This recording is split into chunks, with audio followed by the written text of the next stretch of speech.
In continuation of Operation Shield and Arrow, the IDF called up 10,000 reservists, and an Israeli aircraft struck a terrorist squad carrying in anti-tank guided missiles in southern Gaza. The U.S. administration almost forgot to say that Israel has the right to defend themselves. The United Nations is gathering to discuss the current situation in Israel, and the president of Kenya visited the Western Wall. I'm Justin, and this is the Israel Guys.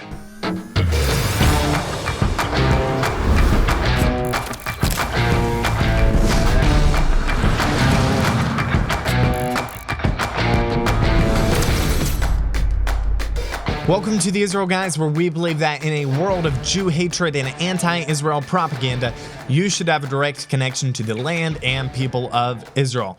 Welcome back to the show, guys. We're going to jump right in with the news for today.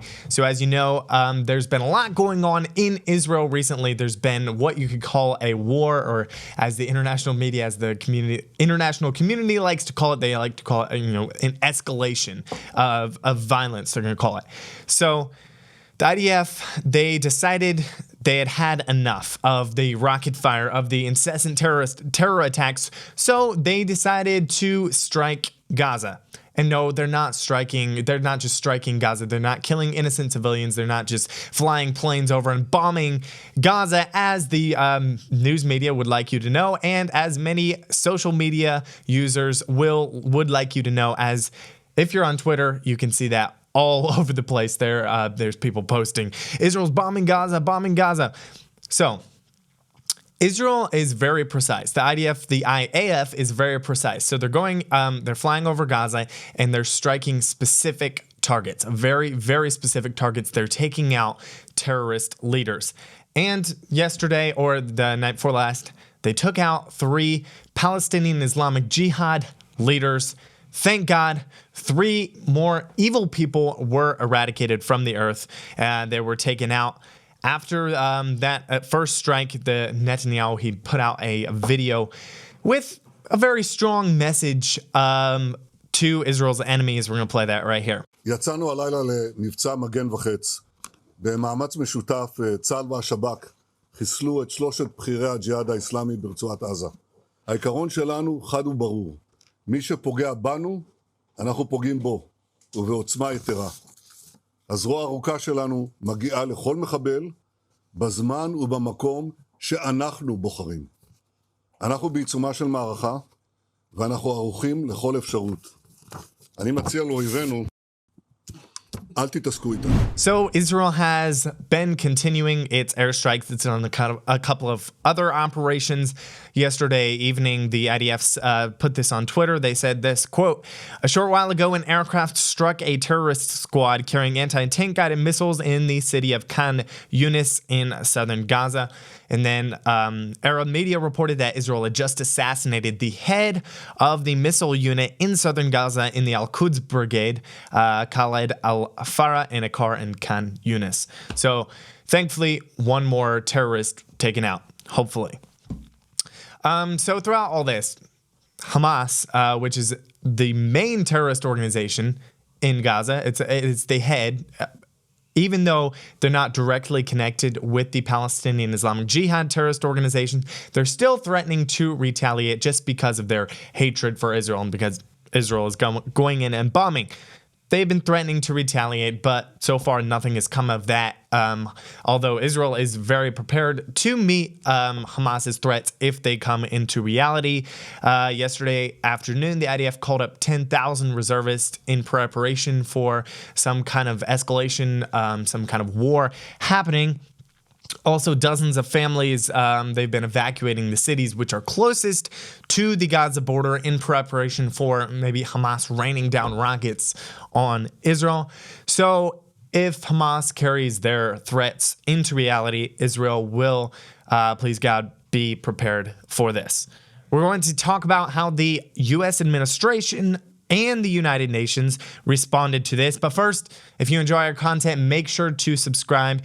Guys, we keep all of our content free so we can reach as many people as possible. So if you would do your part and just hit that subscribe button. Also, like and share our content with as many people as possible. We want to reach the world. We want to reach millions with the truth of what is actually happening in Israel. Also, go check out our other social media pages on Twitter, Instagram, Facebook.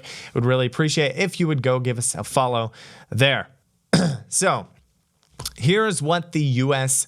responded. Okay, it's not all of the U.S. This is what the White House said. This is reading from Arutz Sheva. They said this. The White House said on Tuesday it was closely following Israeli airstrikes in the Gaza Strip, in which 3 leaders of the Islamic Jihad terrorist organization were eliminated on Monday night. A spokesperson for the White House National Security Council said Washington is also aware of reports that 10 civilians were tragically killed in the strikes. We call for all parties to de-escalate the situation, said the spokesperson, according to Reuters. And then afterwards they added, Israel has the right to protect itself and defend its people from indiscriminate rocket attacks launched by terrorist groups. So this is basically a copy of what the U.S. Embassy in Jerusalem said earlier in the day. I'm going to read the exact quote from the U.S. Embassy. They said, quote, we are closely following Israeli airstrikes in the Gaza Strip that killed 3 leaders of Palestinian Islamic Jihad. Israel has the right to protect itself and its people from indiscriminate rocket attacks launched by terrorist groups. We are also aware of reports that 10 civilians were tragically killed in the Israeli strikes. We call for all parties to de-escalate the situation. But hold on. Let's just back off a little bit. This is not what the U.S. Embassy said at first. They added this afterwards. In the embassy's first statement that they put out, they forgot to mention one thing. And that one thing was Israel's right to defend itself. Yes, they forgot to mention that. So I'm going to read their original statement. This is the original statement that the spokesperson for the U.S. Embassy put out. They said, quote, we're closely following Israeli airstrikes in the Gaza Strip that killed 3 leaders of Palestinian Islamic Jihad. We are also aware of reports that 10 civilians were tragically killed in the Israeli strikes. We call for all parties to de-escalate the situation to protect non-combatants and prevent any further loss of civilian life. The spokesperson did add that the U.S. commitment to Israel's security remains ironclad. But no, nothing about Israel's right to defend itself. And then later they were like, oh, whoops, we forgot to mention that. We should put that in. We should re-release the statement. So they edited the statement, put it out again, and they added that, yes, Israel does indeed have the right to defend themselves. Former Israeli ambassador to the UN, MK Danny Danone, he said in response to the embassy's statement, he said this, quote, tonight I tell our friends in the U.S. that Israel will continue to steadfastly protect its citizens, just as the United States would not hesitate to act if even one rocket landed within its territory, neither will we. So, unfortunately, I think the U.S. has made it pretty clear what they think. But thankfully, this does not represent the whole country of America. This is just the U.S., the Biden administration, also the U.S. Embassy in Jerusalem. Senator Ted Cruz strongly voiced his support for Israel, and he came out with an amazing statement saying Israel does have the right to defend themselves. He said this, quote, Israel has taken necessary action against terrorist leaders in the Gaza Strip to protect its citizens and maintain national security. Such Iran-controlled terrorists pose a direct threat not only to Israel, but also to the safety and security of the American people. The government of Israel has the responsibility and obligation to defend its citizens, and I stand with our ally as it confronts those who seek chaos and destruction. The United States must continue to support Israel's right to defend itself and ensure it has the military resources, and diplomatic support it needs. Sadly, there are not many people in the U.S. With this kind of voice. They're not voicing this strong support. So thank you, Senator Ted Cruz. Way to go for your amazing support. We wanted to take a second to talk to you guys about the Israel Bible, your go-to Bible for the most unique and accurate insights into the land of Israel. We know how important it is to study the Bible through an authentic Hebrew lens. That's why the Israel Bible offers an exclusive commentary alongside the original Hebrew text and a crystal clear English translation. Studying the Bible has never been easier. With charts, lists, maps, and introductions on every book, the Israel Bible provides the perfect platform for you to dive deep into the Word of God. And guess what? You don't need to be a Hebrew expert to read the authentic Hebrew text. The Israel Bible includes English translations and transliterations, making it accessible to everyone. By exploring the Bible in its original language, you'll unlock a deeper understanding of the text, bringing you closer to the heart of God's message. Here's the best part. For our loyal Israel Guys viewers, we have an exclusive offer. Use the code IsraelGuys at checkout and you'll get the Israel Bible for just $19.95. That's over 70% off the retail price of $69.95. Don't miss this incredible opportunity to own a Bible that highlights the land, people, and God of Israel on every single page. Strengthen your faith and deepen your understanding of the Bible with the Israel Bible. Remember, use the code IsraelGuys at checkout to get this amazing deal. So, this is the United Nations response. The UN Security Council is planning a closed-door meeting on the issue of the escalation in Gaza. The meeting is planned for today. However, before this meeting, Israeli ambassador to the UN, Gilad Erdan, who is a great guy, perfect guy for the job, he wrote a letter to the council, which I thought was a very, very well-worded letter, really needs to be said. He demanded that members of the Security Council immediately condemn the indiscriminate firing of rockets at Israeli citizens, which were launched from Gaza, and support Israel's right to defend itself. I'm going to read part of the letter. This is the first part. Quote, last night, in response to the barrage of over 100 rocket attacks launched last week, May 2nd through 3rd, we talked about that last week on the show, against the civilian population in southern Israel, as well as numerous terror attacks carried out against civilians, the IDF launched Operation Shield and Arrow, a targeted operation against senior members of the Palestinian Islamic Jihad terrorist organization in the Gaza Strip. Israel acted in a precise and limited manner against senior military officials in the PIJ who were directly responsible for facilitating attacks and launching rockets and missiles against Israelis in order to protect Israel's citizens and thwart the planned attacks. He also noted that the Islamic Jihad uses the citizens of the Gaza Strip as human shields. They hide their rockets among the civilian population, use private houses as situation rooms, and fire from dense urban areas. It is a designated terrorist organization by Australia, Canada, the EU, Japan, New Zealand, the UK, US, and Israel.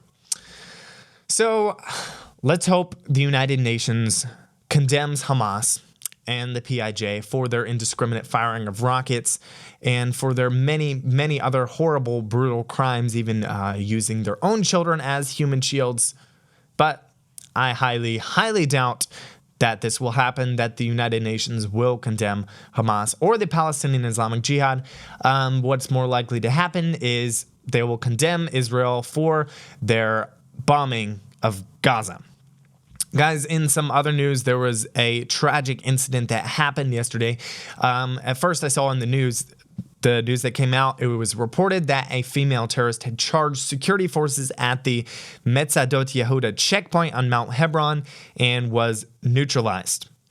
However, sadly, it was found afterwards that it was, in fact, a Jewish woman who dressed up as a terrorist in order to get shot by the IDF. She was trying to commit suicide, so she dressed up like an Arab terrorist in charge of the IDF and was sadly killed.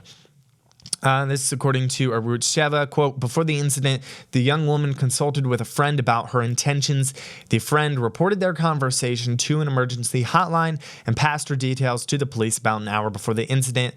The news did not reach the checkpoint in time, and the security guards believed that they were neutralizing a terrorist. So apparently she approached the checkpoint, pulled out a fake gun, ran at the soldiers shouting Allahu Akbar, and unfortunately, very tragically, was shot by the IDF. Guys, before we close out, we have some good news for today. The president of Kenya visited the Western Wall yesterday. So the president of the Republic of Kenya, William Ruto, along with his wife and a large delegation, visited the Western Wall. He said, quote, "Despite the difficulties in the world, I am very happy to visit the Holy Land of Israel. It is a great privilege." When they got to the Western Wall, the director of the Western Wall Heritage Foundation, Mordechai Eliav, met them. He presented findings from the Western Wall tunnels, and he also just talked about the Jewish connection to Jerusalem, and explaining that how important, how holy Jerusalem is to the Jewish people. So the president, he prayed at the Western Wall, and then right before he left, he signed the guest book with this statement. He said, "May God bless the people and the state of Israel. Humanity should never face the isolation and prejudices against our brothers and sisters of the Jewish nation, that we shall be united as a people in peace, as one people under God." Guys, if you unconditionally support Israel's right to defend themselves, unlike the American administration, then voice your support. Write your support down in the comments below. Say, Israel, yes, you have the full right to defend yourselves. Guys, make sure to check out all of our upcoming volunteer programs in Israel, especially our special ops program for young people, which is coming up really soon, starts on June 13th. Go to serveisrael.com to check that out. Subscribe, get the conversation going down below, and as always, tune out the fake news and tune into what is actually happening here in the land of Israel. We'll be back every day, Monday through Friday, with your direct connection to the land and people of Israel.